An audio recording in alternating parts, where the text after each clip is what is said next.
In the next few minutes, I won't just be speaking to you. I'm going to take you through something transformative, an experience, a revelation. Because by the time we're done, you won't just understand what has been limiting you. You will feel something shifting inside you.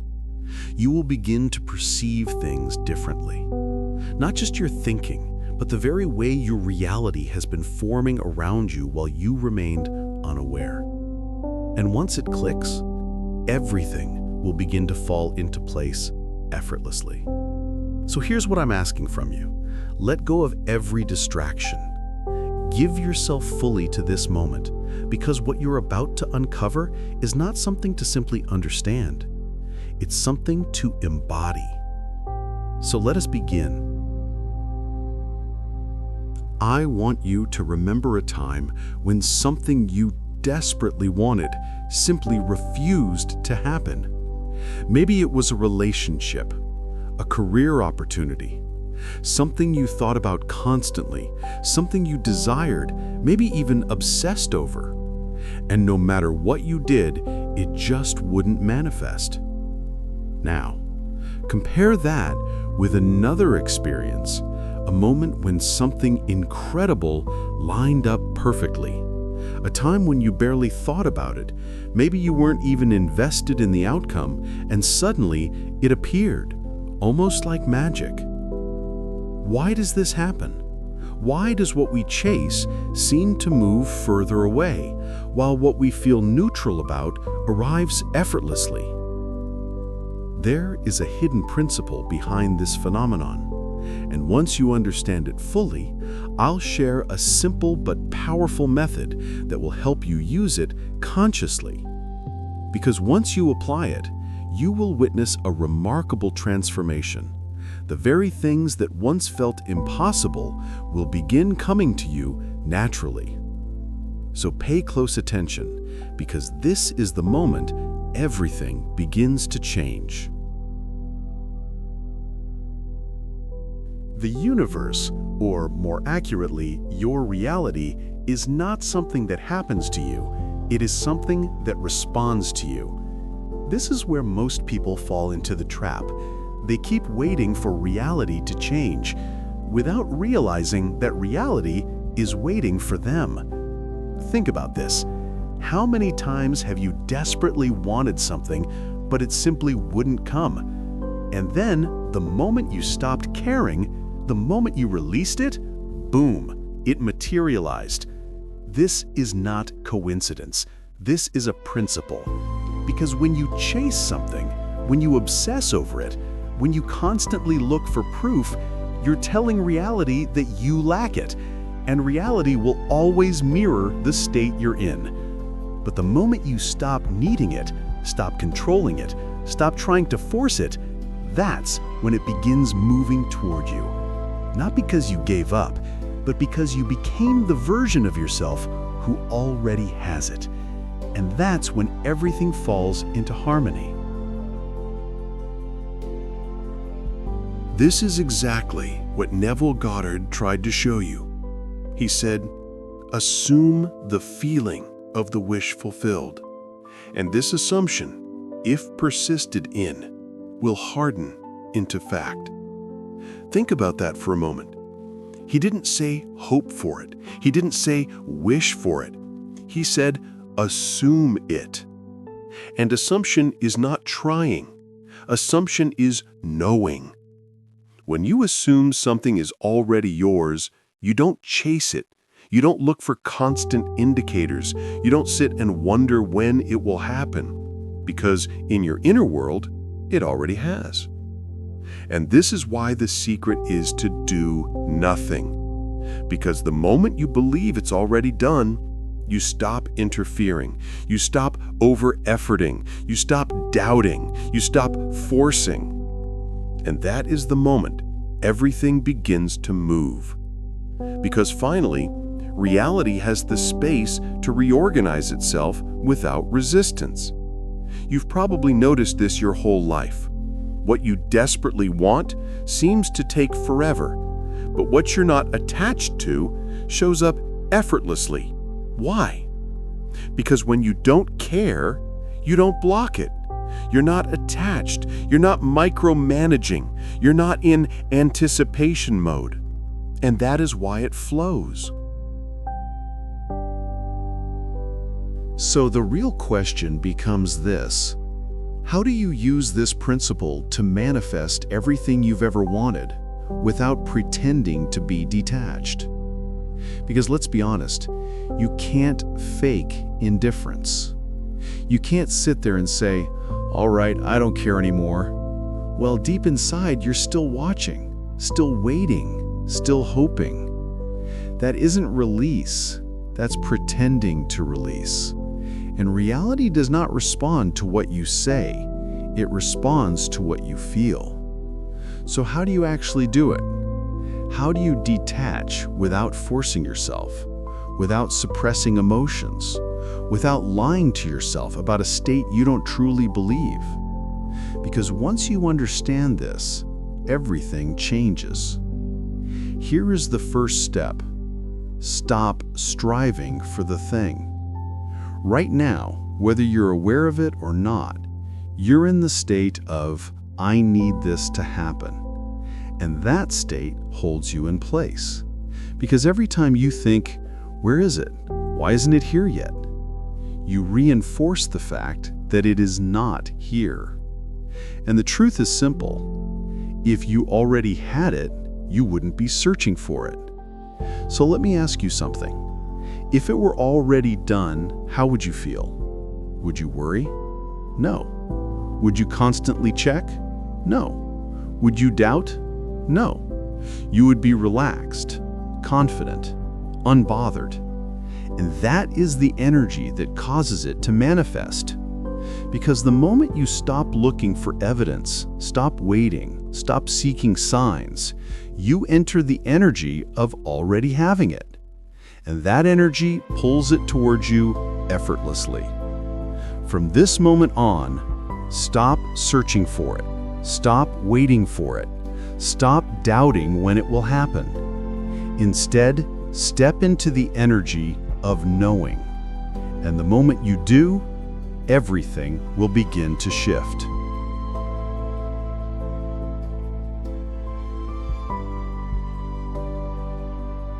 Sometimes life does this suddenly, without warning, without elegance, without giving you time to prepare. One moment, everything feels familiar, and the next, it snaps. What you held onto for years stops working, stops supporting you, stops making sense. The Stoics called this the moment of clarity, but they never said it was gentle. Clarity rarely is. It feels more like someone pulled the tablecloth out from under your life, and you're left staring at what can't be restored anymore. And yet, here lies the paradox. These breaking points give us a deeper freedom than any comfort ever could. Not when life is stable, not when everything fits the plan, but when the structure collapses and you're forced to ask yourself, who am I without all this?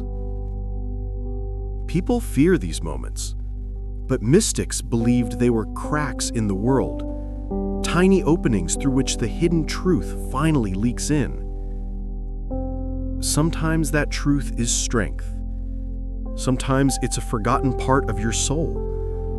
Sometimes it's the realization that the thing you were clinging to was the very thing keeping you in the dark. And in these moments, moments of collapse and disorientation, you finally hear your own voice, not as an echo of the world around you, but as something real, something alive, something undeniably yours.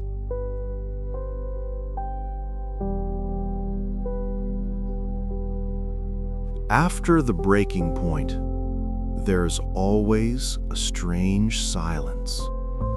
Not the peaceful kind, but the kind that feels like the world is holding its breath, waiting to see who you will become now.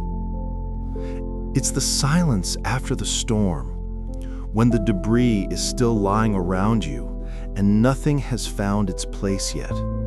Not your thoughts, not your emotions, not your plans.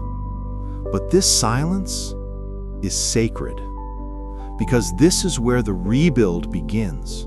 Not with noise, not with motivation, not with dramatic declarations, but with the smallest, quietest decisions. The decisions you make when nobody's watching.